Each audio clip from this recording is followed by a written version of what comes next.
and it's time to find out what it was like in the off season. And this is someone who has done a boatload of traveling. She has done a boatload of traveling. We got to find out what it was like for her to travel, because Italy was a part of it. England was a part of it.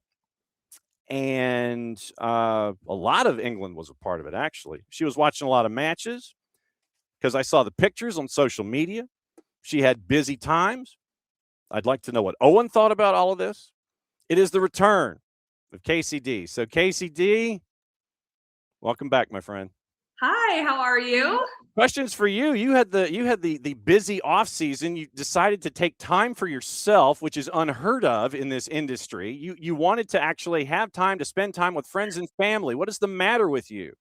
Go figure, right? That doesn't happen too often. And I finally said, you know what? I need a little recharge. And we go so hard all year that it was nice to do a little bit of everything with myself, with Owen, family. It was awesome. It was a good off season. Okay, so I don't know if I can necessarily pin this down with you and your dad, but what was your favorite venue to visit with your dad when you guys went overseas? It has to be Anfield, Okay. and I have to say this because we're not bandwagon Liverpool fans. I've been a Liverpool fan since I can remember, and since I was a little kid, my dad as well. But this was a bit of a bucket list trip. My dad and I have always talked about it. He's been to England over 40 years ago. I've been to England. I've been to EPL games. He's never been to one in the UK. Okay. And so, as you mentioned, our schedule's crazy. So it's always around my schedule. It's always changing. We've never been able to do this trip. So we finally put it on the calendar. We got there. During You'll Never Walk Alone, I look over, he looks over, and we're both like crying. Like, it was just an amazing situation. Whether you're a Liverpool fan or not, that moment at Anfield's pretty insane. Yep. But yeah, meant a lot. So a typical answer of saying Anfield, but more for sentimental reasons. No, and it was very cool as you graciously on your social media had all of your pictures as you were going along in your journeys and everything. So, stuff for a lifetime. Write a book. Right, I think that write a book about the whole I thing. I should. That, I should. It was wonderful. And Wrexham was a close second, I'll tell you that. That was a lot of fun too, but it definitely beats Liverpool. so did you see Ryan Reynolds and Rob Mack? Did you see them? Were they there? So one of my UEFA A instructors played for Wrexham in the 80s, and I met up with him before and after. And before we went into the stadium, he had to go in first. He sent me a picture like 3 minutes later with Ryan Reynolds. And I was like, is he there? And I was like, that is not a good friend, not bringing me in to meet Ryan Reynolds. So he was there. I did not meet him. I tricked a few people and said I did. But they realized the picture I sent them was off social media. So they knew it wasn't me. But Ah, I was there. Not Rob. I didn't see Rob, but we saw Ryan Reynolds walking around. okay. So is the racecourse ground all it's cracked up to be It's at pretty Wrexham? cool. And they're doing so much work. They're about to add like 8,000 stands or 8,000 person stand on one of the sides. It's still intimate, which is nice. I like, but it was full and it was rocking, which was great. Okay. Two big things that I wanted to get in with our discussion this week. Obviously, we'll find out where you are this weekend when it comes to MLS is back. But I still have my notes right here from January 13th, Oh man, that's way back. where we got into the discussion of coaching is hard. And we have yet to get into this particular discussion, but I figure going into the MLS season, it probably would not be a bad idea to break down why coaching is hard and the idea about up and coming coaches and who gets it and portaling and the NIL and benefits and all this kind of stuff. So why, he asks, why is coaching hard these days? I don't know if it's just these days, but in general, coaching, in my opinion, is so incredibly nuanced. It's not just about being a tactical brain. It's not just about being a people manager. It's not about just managing the people below you, the people above you. Like, it's when you do all of those things and when you choose to play certain roles and still do that from an authentic spirit. And so much of coaching, in my opinion, is decision making. It's not just how are we going to train on a Tuesday or a match day -2, or how are we going to line up against this team and scouting them and seeing what they're like. It's when do you do all of that? When do you introduce those concepts to your team? When do you put an arm around the shoulder? When are you tough on someone? Like, it goes from team to individual, and the best managers, in my opinion, make those decisions at the right time. And it's hard to pinpoint when that is. I've sat in that seat, and sometimes you just have to trust your instinct of knowing people, knowing players, and understanding the game and the experiences that you have had in the past and drawing on them. Who are some of the best at it these days? Well, one of the best right now that I think is all in the media is Emma Hayes. And the reason is because the tactical piece of what she knows, the experience that she has, is not in question. We talk about non-negotiables like in cultures, and I think with coaches at the highest level, that part almost has to be a non-negotiable. Like, you need to know the game, you need to have the experience, you need to understand the tactics. It's the people managing, and she gets so much applause for knowing when there needs to be an off day. As simple as that sounds, you're managing people at the end of the day for high performance. And she's one of those people that if you talk to players, they will say she just has a pulse.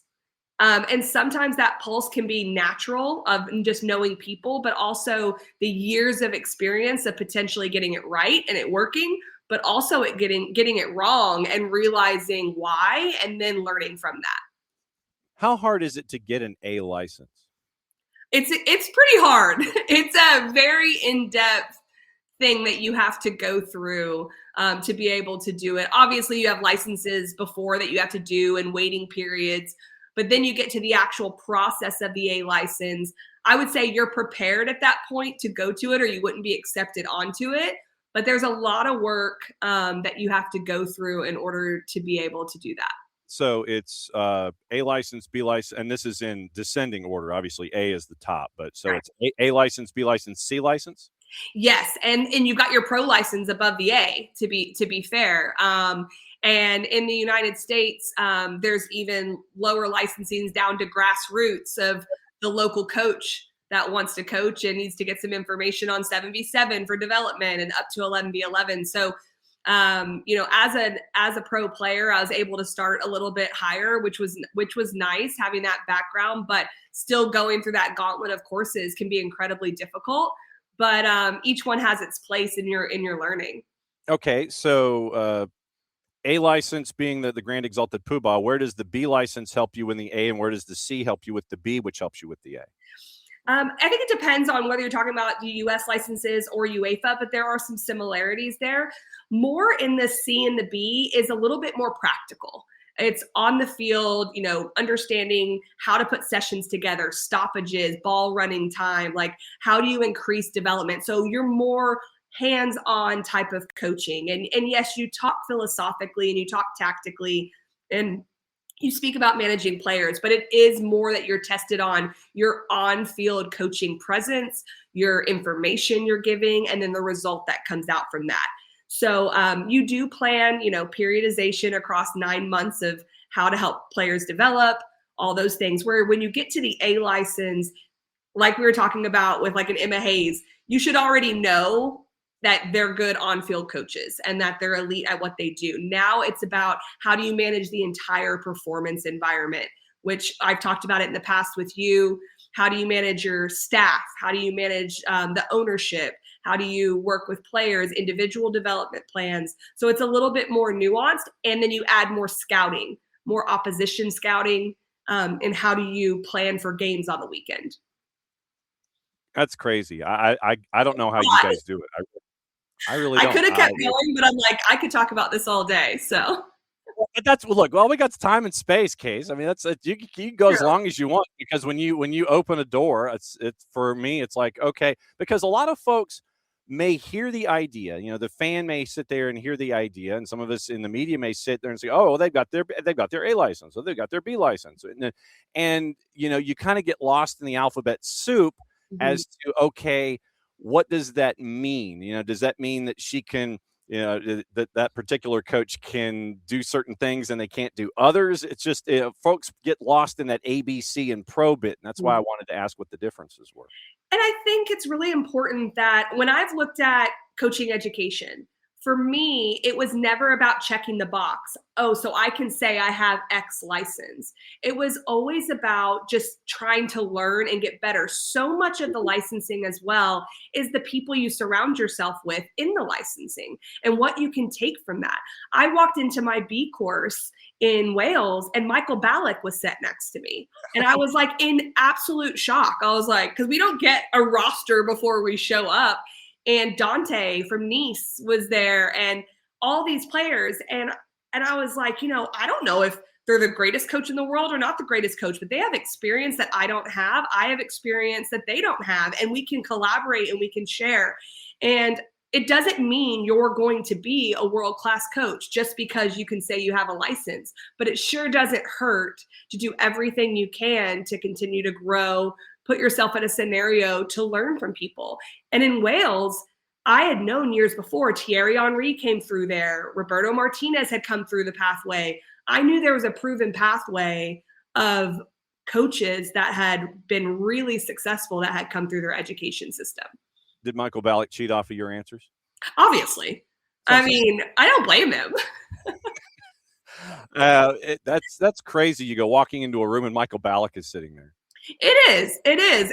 But he was just another person doing a course at that point. And I truly mean that. Of course, it's Michael Ballack, but he didn't act any different from any of us. He was hanging out after and he was nervous going onto the field and he's like, I've only coached for 6 months.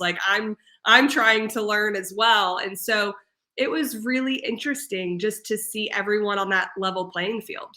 Crazy. Kacey D, where she be? She be at home because she's getting ready for match week 1 of MLS is back. And I can't wait. I'm so excited. Are we at liberty to divulge your location for match week 1 yet? Yes, we are. I will be in Houston for the Houston Dynamo Chicago Fire game. Okay. And who is in the booth with you? Christian Miles. Okay. So it is Christian Miles and Kacey D at Hell in a Shell for Houston and Chicago. We'll get specifically into that matchup in a bit, but let's kind of take a peek at 26 in general. In all of your homework, getting ready for this season, what are some of your main points that you're keeping an eye on as we get into this season here, where there's this World Cup thing that's coming up in less than 120 days and balancing all of that? But what are some of the big things that you're looking at here at the beginning of the season? There's a couple things. One thing, this is just what I always look at. I think most fans are sort of like this. I want to see how the champion starts the next season. I always think that's such an interesting dynamic, not only because you've just won. So is the hunger still there and how are they going to gel together or has it been done? So it's a little bit of a sleepy start. Then you have the players that have gone out, the players that are coming in. So I think watching Inter Miami is going to be something that's really intriguing for fans, for myself. And they start with LAFC, which unbelievable first game. That'll be a lot of fun. So 1, I think that will be very exciting. 2, we talked about coaching, managing a World Cup break. Wow. Incredibly hard. You have to break down the season in a different way than you do in a normal MLS season. And you have to manage stars going in and out. You have to manage them after a World Cup, which is always interesting. And obviously, you're looking at Messi and friends, and they signed Berterame. They brought him in. Rodrigo de Paul's official as a DP. You have players retiring, but it is reloading at Messi and friends. And for them, they are still the ones that want to challenge the rest of the league when it comes to cap navigation and what you can do and who you can bring in and all this kind of stuff. And, hey, do you want to play with Lionel Messi? And Herman Berterame's like, well, yeah. I mean, that's a dumb question. I do, so, obviously. Yeah. And so you wonder about the muscle injury that Messi suffered in their preseason tour. There is a discussion right now as to whether or not he'll be available in match day one at the LA Coliseum. And this was something that Javier Mascherano has had to navigate, and he did a pretty good job of that last year. Is dudes who are north of 30, north of 35, you got to make sure that they're okay. And so, riding and making sure you got the gas and the clutch with Lionel Messi is going to be one of those things that you got to monitor because, yes, he is in fact human. It is something to monitor, and you can look at it both ways of, can you continue doing that because you've already done it, you've already been successful, or will there be different challenges this year? I think stations together where you're talking about managing players and you're also talking about the World Cup, not only just age comes into that factor, but across all the teams in the MLS, it is about managing players that have gone in, either left for the World Cup, maybe didn't play a lot. Like, how do you manage them coming back mentally and physically? Those that did play a lot in the World Cup, how do you manage that? The players that aren't at the World Cup, like, there's just so many different pieces of mental and physical management that are going to come into play that I do think will affect the Major League Soccer season. And we all know, like, what it comes down to at the end is goal differential points to get into the MLS playoffs. Little things matter. And while one or two games may not seem to matter in totality, coaches can look back at that and say, oh, we could have managed that a little bit better coming out of the World Cup, going into the World Cup, whatever that may be. What other talking points and what other stuff is running around in your brain in addition to Inter Miami and what they did in 25 heading into 26? What are some of your other headlines?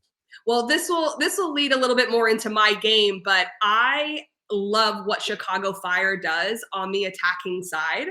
The big question mark is, how many goals are they going to give up in 2026? Because they were leaking a lot of goals, but a lot of that has to do with their style of play. I don't necessarily believe that it's defenders, goalkeeping, their back line in totality. It's the way they attack. And so much of the nuance of being really good defensively is what you look like when you have the ball in case things go wrong. And so I'll be interested to see what they do, because I don't see a style of play change. I hope there's not one. I love the attacking style. In fact, everywhere I've coached, I've actually been known as the coach that would rather win 4-3 than 1-0, because I'd rather my players just absolutely go for it. So I support this. But the question mark is, can they make their lives a tad easier without giving up that attacking dynamic play that we saw in 2025? All right, let's take it a team at a time. Chicago out this past season. You're looking at Chase Gasper, who retired. You're looking at Barlow, Dowd, Kwame, Gutierrez transferred, Koutsias, Reynolds, Kellen Acosta, and Sam Williams, who was loaned to Colorado Springs this past week, a couple days ago. Inbound, Saletros, Andre Franco, Mbokazi from South Africa, Jason Shukaluk, who I'm intrigued by because of how prolific a scorer he was in MLS Next Pro. How does that translate, and what are his minutes going to be looking like, and when he has to prove himself to Greg Berhalter on the first team level? Robin Lod, Josh Cohen, Mari Glasgow, Dithjane, and your DPs, Jonathan Bamba, Hugo Kuipers. We know what Hugo Kuipers can bring to the table, and they've gone 2-4. They have Barroso, Jada Avila, Mbokazi, and Dithjane as their 4 U22s. So they've gone 2-4 with their model, with Bamba and Kuipers as their DPs. Great rundown there, by the way. And this is what's thanks to our friends at Soccer America, by the way. And there you go. Hey, but you repeated it very well. So Gutierrez, to me, and everyone, like, what a year he had. So, like, that loss is incredibly huge, in my opinion. Not only from a contribution perspective, but, like, his footballing brain, I just love to see. And I think he did a lot of things that didn't even just show up on the stat sheet. We know what he can do from a stat perspective. So I think that loss is really big. We all know that. That's not a shocker for me to say that.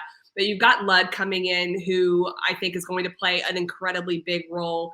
You bring up Shukaluk. Like, I am very interested to see that as well, because it's one thing to be that prolific of goal scoring at the MLS Next Pro level. It's can you do it at the first team level? I think we have to be really careful with it as fans, media, coaches, everyone is like the expectation on the first year of a player like that. The reality is it's a first year player. And so giving him the time to be able to adapt, because that could be what might come in half a year, 2 years, whatever it may be, but you have to manage those expectations. But I do think it'll be interesting to see what kind of minutes he can provide. Mbokazi coming in as a defender, I think that's another player that could be really important to their back line and really shoring things up a little bit there because Gutman's going to go, they're going to send outside backs forward. So how they look behind the ball is going to be really important. Yeah, and I mean, but it's all about come on, Case. It is all about instant expectations. We need to have him at 125% of capacity now. He has to score 27 goals. He has to better his MLS Pro output. It has to be immediate under Greg Berhalter. Come on now. This is where people probably get frustrated with me because I'm such a coach mentality. I'm so far from my playing days. And and I also just don't have that this has to happen now perspective, especially with attacking players.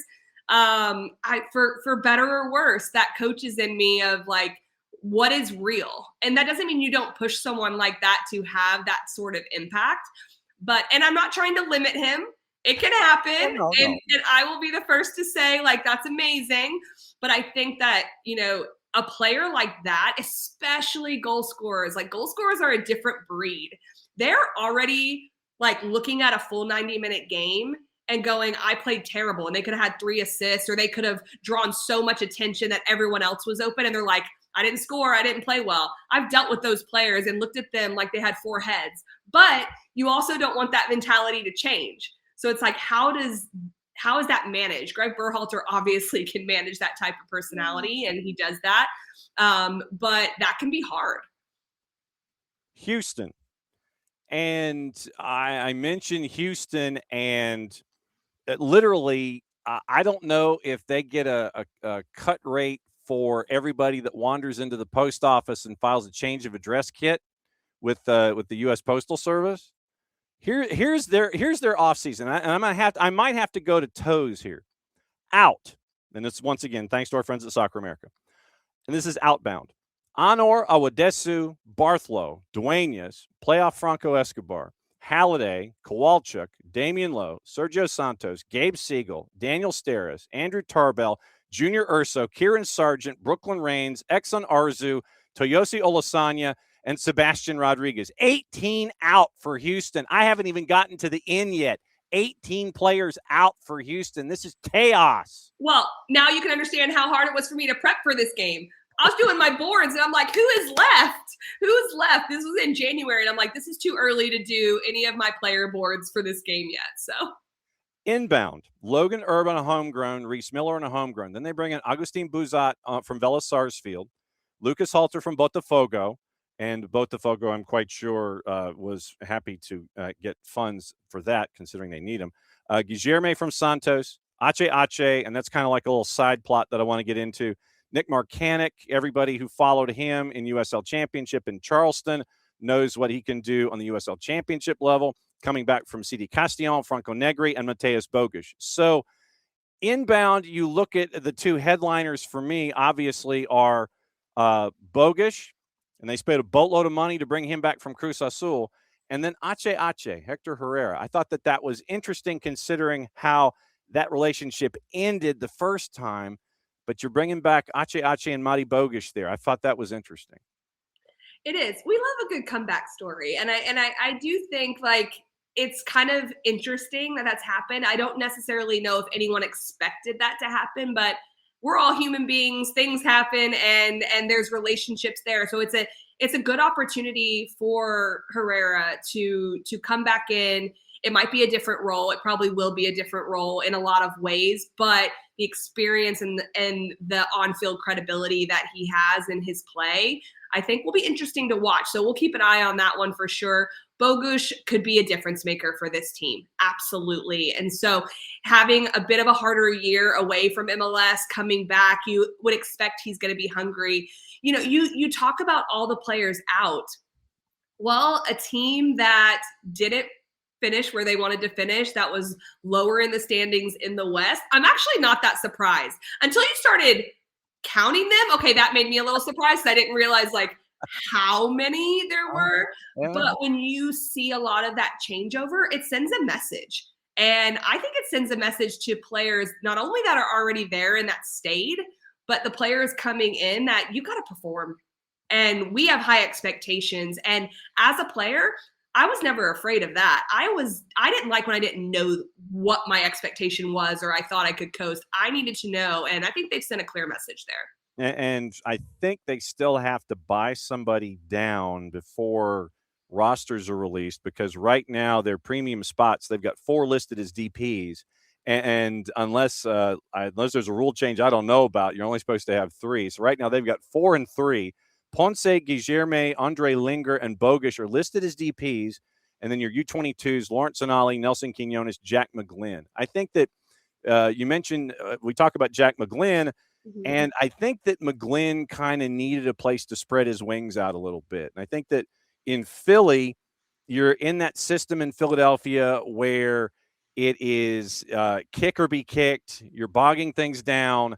You're frustrating an opponent. And I think that getting this change of address for Jack McGlynn has helped him out. And it's even gotten him some looks from Mauricio Pochettino on the national team level in some of those in-between camps. So I think that looking at someone like Jack McGlynn and what he's been able to do in Houston, that's another guy that I'm going to be sitting there and looking at in 26. Completely agree. Every team that you're a part of, every club, your role might be a little bit different, especially when you're in a part of your career establishing how far can you go. And sometimes the fit is really important. And I agree with you. I think that he is a centerpiece. He is a focal piece, and it's just about those players around him now. But it allows him to really flourish in this type of environment where he is someone that they're going to rely on and continue to rely on to be able to take the steps they need to under Ben Olsen. How much studying have you done so far getting ready for Fire and Dynamo? How many pages of notes do you have?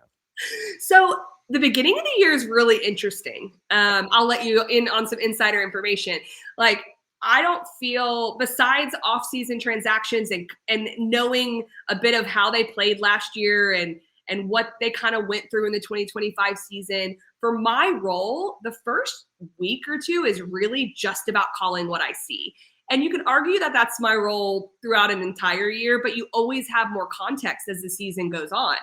And with these teams not fully releasing rosters, with not knowing all the information you want to know from preseason games and things like that, you can get bogged down with trying to find information that's just simply not out there.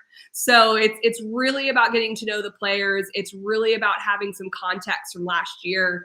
And then it's a little bit of what do I expect and what am I thinking is going to happen? And that's the part that I kind of wait until Thursday, Friday to get into, because I like to talk to the coaches. So we have our coaches calls coming up on Thursday, and I am so interested to hear how both of these coaches think preseason went, because we can all look from the outside and say, okay, here's what it looks like, but it'll be interesting to see what their expectations are. Especially when you look at goals allowed, goals scored, wins, losses, competition, you get bogged down in that idea. And instead of focusing on wins and losses, coaches are looking at principles. They're looking at application. They're looking at, okay, who fits well with whom? What about these new guys? What new guys work well there, instead of the fact that it was a 3-3 crazy pants match or a 5-1 blowout or something like that. They're not focused on those numbers that show up in the transaction page. They're looking at what's going on in front of them. They certainly are. And one of the worst things you can almost ask a coach at this point is like, so last year, they're like, no. They are like, I don't even want to think about that. They do, but they don't want to address it with media or with broadcasters, because they have spent most likely 6 to 8 weeks preaching, who are we now? And okay, here's some things we can draw from. Here's our principles, but it's just teaching and getting ready to go and then unleashing your team. And so you're right. It is really a focus of what are our principles going to be, hammering those in so when you get under pressure, they still come out. Casey D and Christian Miles, they are going to be at Hell in a Shell for match week number 1, and it is going to be Chicago Fire, Houston Dynamo, and I'm trying to find the juice boxes quickly in this one because I imagine there are going to be a lot of goals scored, and so if you find a total, take the over. Currently, right now, it's an 8:40 start, but Houston is a slight favorite over Chicago Fire, and your draw is north of plus 250. Great to have you back. I'm glad you got the time off, and I'm glad you got to spend time with your dad traversing England and all points in between. Thank you. It's good to be back, though. I'm excited to get the season going.